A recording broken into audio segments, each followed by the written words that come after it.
Bismillahirrahmanirrahim. Assalamualaikum warahmatullahi wabarakatuh. Kami mahasiswa dari Universitas 17 Agustus 1945 Samarinda. Video ini dibuat untuk menyelesaikan salah satu tugas kelompok di mata kuliah pengantar teori ekonomi makro dengan dosen pengampu Pak Haji Sunarto SE MSI.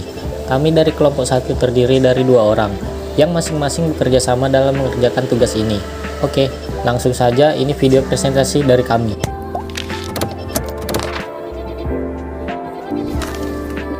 Oke, saya Hadi Gunawan. Di sini saya akan memandu presentasi kali ini. Sebelum memulai presentasi kali ini, izinkan saya untuk memperkenalkan diri terlebih dahulu.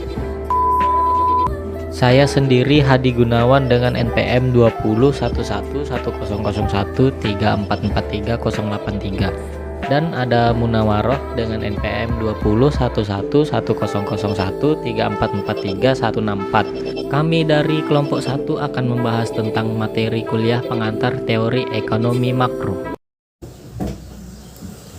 Bab 1. Pendahuluan. Perbedaan ekonomi mikro dan ekonomi makro.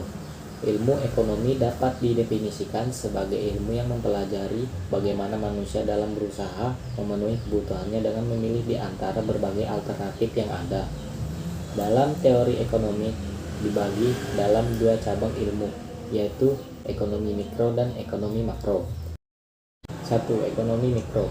Ekonomi mikro membicarakan unit individu seperti perusahaan dan rumah tangga.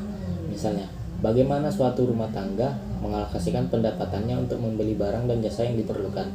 Bagaimana perusahaan menentukan tingkat produksinya agar diperoleh keuntungan yang maksimal.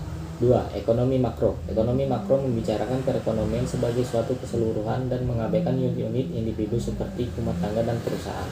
Misalnya, neraca pembayaran internasional, tingkat harga umum, inflasi, dan bunga, tingkat kesempatan kerja, tingkat pendapatan nasional.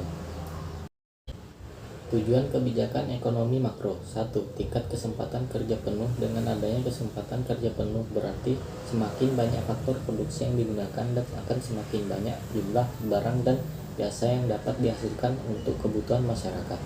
Sebaliknya, apabila banyak tenaga kerja yang menganggur, maka faktor produksi tidak bisa digunakan secara maksimal dan semakin sedikit barang dan jasa yang dihasilkan untuk kebutuhan masyarakat.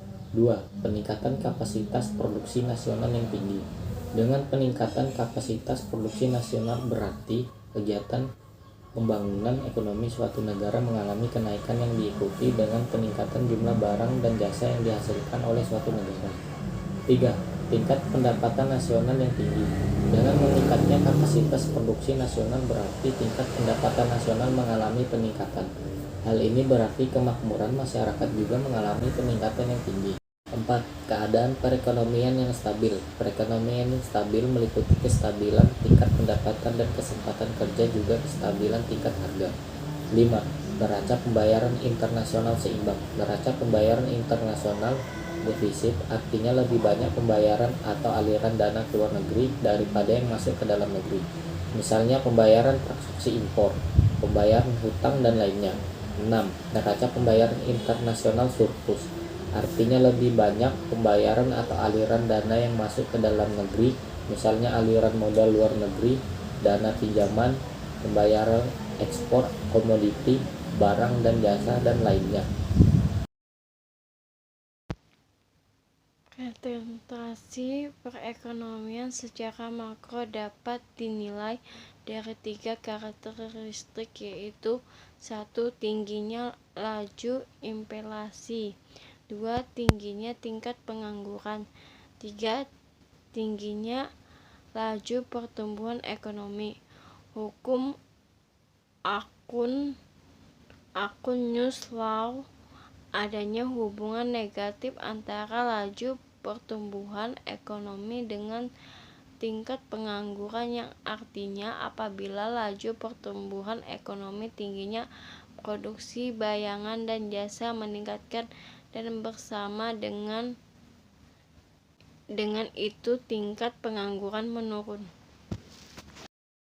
Macam pasar makro. 1. Pasar komoditi. Dalam pasar komoditi, semua barang jasa dianggap identik dan homogen. Aggregate supply komoditi sama dengan output nasional GDP. Aggregate demand komoditi sama dengan pendapatan nasional dalam kurung Y. Hubungan antara suku bunga bank dengan konsumsi adalah sebagai berikut. Kalau suku bunga bank rendah, harga barang tidak berubah. Orang lebih suka mengkonsumsi sekarang.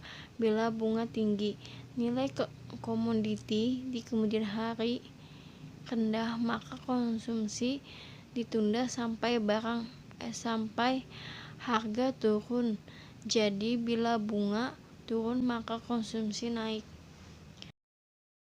2. Pasar uang.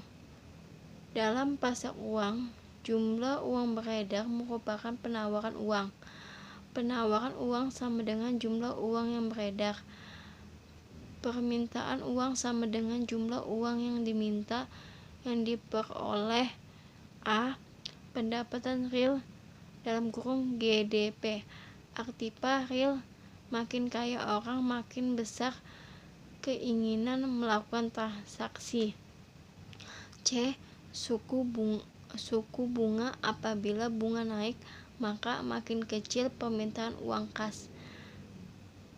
Uang yang beredar terdiri dari uang regal, uang yang dibuat sistem perbankan.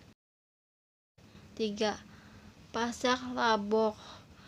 Dalam pasar tenaga kerja, sumber daya dianggap homogen. Subreal labor sama dengan rumah tangga individu. Demand labor sama dengan rumah tangga perusahaan. Laba maksimum usaha tercapai apabila biaya marginal sama dengan pendapatan marginal. Pendapatan marginal sama dengan harga. Jadi rumah tangga perusahaan akan meminta tenaga kerja sampai produksi marginal sama dengan upah real. Pasar bursa. Dalam pasar bursa, tempat pembelian dan penjualan surat berharga. Harga nominal sama dengan surat itu yang tertulis. Harga pasar sama dengan kesepakatan pembelian dan penjualan. Orang memegang uang sebagai uang kas atau sebagai surat berharga ditentukan oleh tingkat bunga dan risiko. Jika tingkat bunga naik, harga obligasinya turun. Supply obligasinya turun. Jika jumlah uang beredar dalam kurung M naik, saldo kas real naik. Pasar komoditi dan labor adalah sektor real. Pasar uang dan bursa sama dengan sektor moneter. Oke, sekian kami dari kelompok 1 mengucapkan terima kasih telah menyaksikan video presentasi kami. Mohon maaf bila ada kekurangan dan salah kata. Saya akhiri. Wassalamualaikum warahmatullahi wabarakatuh.